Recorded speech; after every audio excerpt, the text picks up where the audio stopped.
各位鍾意煮嘢食嘅朋友，有冇諗過喺屋企炸嘢呢？一講起炸嘢，大家一定會覺得咁麻煩，出去食算啦。唉，炸完之後又有排洗啊！唉，唔好搞啲咁嘅嘢啦。所以好多煮嘢食嘅朋友呢，從來都冇炸嘢嘅經驗。今日專程嚟測試一款家用嘅炸爐。呢款炸爐呢，我都實不相瞞係上淘寶買嘅。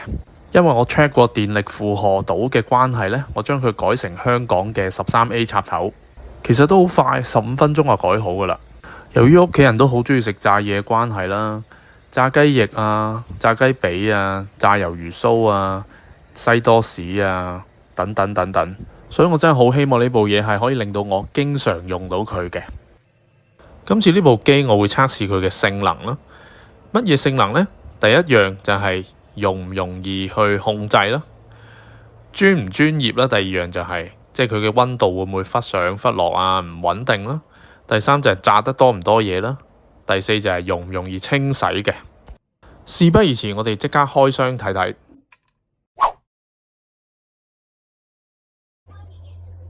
呢部炸爐呢，攞咗出嚟之後嘅面積整體就係25cm 乘17乘19 cm 嘅。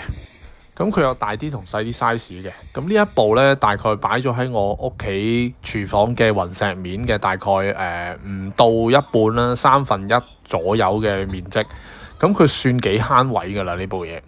咁佢又唔使佔你電磁爐嘅面積啦，佢獨立有個插頭就可以運作到㗎啦，即係變咗你拖個拖板過嚟，咁你其實就可以一路煮餸，一路就炸嘢。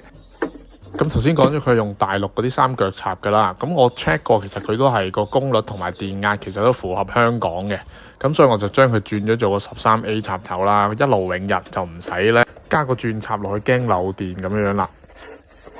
咁佢送埋個不鏽鋼嘅炸喱啦，咁啊方便你撈翻啲食物上嚟嘅。炸爐嘅發熱面係易潔嘅塗層嚟嘅，應該係方便清洗啦，所以先用易潔嘅塗層嘅。但有少少問題就係佢唔可以拆呢個易潔嘅兜出嚟嘅，變咗要直接將呢部機器呢係去過水清洗嘅，咁就要洗得小心啲啦，千祈唔好俾佢入水啦。跟住我哋就砌翻呢個炸喱啦，咁呢個炸喱摸落都係好真材實料嘅，咁佢都係真係不鏽鋼組成嘅，等到你可以方便撈翻啲食物上嚟啦。但係如果你想炸多啲嘢，慳翻啲位呢，其實你唔落呢個炸喱都得嘅，就咁揾個撈翻啲食物上嚟都得嘅。仲有一樣零件就係呢個蓋啦。咁呢個蓋對某啲人嚟講好重要嘅，因為佢哋會驚彈油啊，咁所以呢，吸咗個蓋呢，就會好安全咁樣炸到嘢啦。但係吸咗個蓋，你睇唔到啲嘢食嘅時候，就要自己計時，唔好炸窿啦。頭先所講呢個三腳大 60A 插頭呢，就我哋將佢搖身一變，將佢變做呢個英式13A 香港嘅插頭。呢樣咁簡單嘅嘢呢，就15分鐘內解決啦。問你屋企嘅男人應該知道㗎啦，唔使揾電工嘅。當然，如果你唔識唔放心，咁啊真係揾專業人士去問一問啦。咁我哋而家講解下實戰炸嘢啦。首先講下佢嘅優點先啦。第一就係佢都真係幾慳油嘅。平時以前我哋炸嘢閒閒地都落1-2支1公升嘅油落去先至可以炸到噶嘛。但係呢一個你睇到圖畫裏面呢，其實我就大概落咗500毫升左右嘅油啫，都唔知有冇啊。因為佢呢個爐嘅特色係深而窄啊，所以佢唔使落咁多油都可以炸到相應份量嘅嘢食。第二就係佢嘅爐溫都係幾穩定嘅。你校到譬如話180度。如果佢唔夠溫度呢，咁佢就會個燈呢就會自動着噶啦，下面有個綠燈，咁之後呢，佢就會幫你加翻去180度，跟住自動熄滅噶啦。咁我實測過都幾穩定嘅，咁啊唔需要擔心個爐溫呢係變高變低咁樣樣啦。加溫嘅速度亦都好快嘅，大概2-3分鐘就去到180度噶啦。比起我哋自己揾明火去燒熱啲油呢，係更加快嘅。大家可以睇下炸出嚟啲嘢嘅顏色。咁啊，都算係幾平均嘅金黃色嘅，冇話個底啊熱啲，個面啊冇咁熱咁樣嘅。整體嚟講，呢部機嘅表現呢，我都覺得算係咁噶啦，都幾專業嘅。無論部機嘅方便程度啦、實用程度啦、炸出嚟嘅嘢嘅質素呢，都係有啲保證嘅。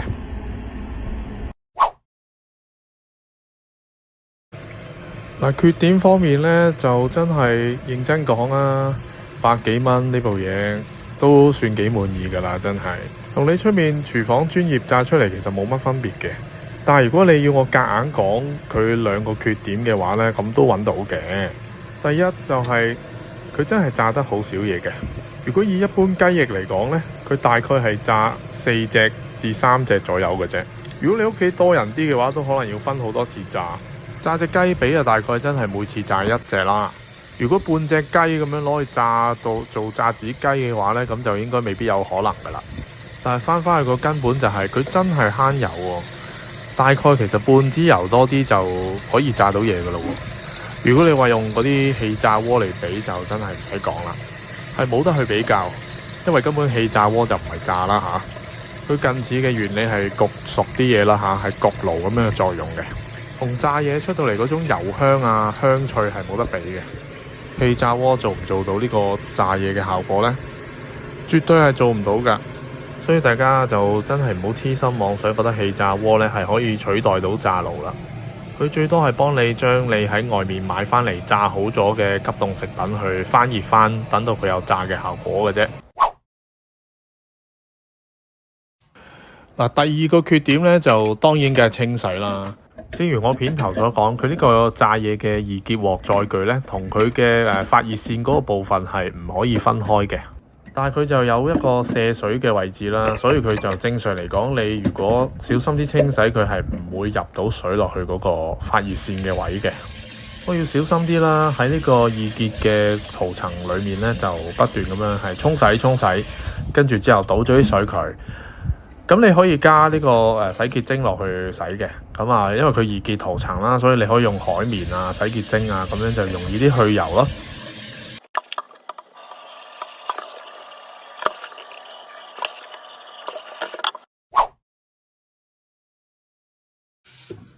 最後一樣嘢，我想講就係佢嘅耐用性。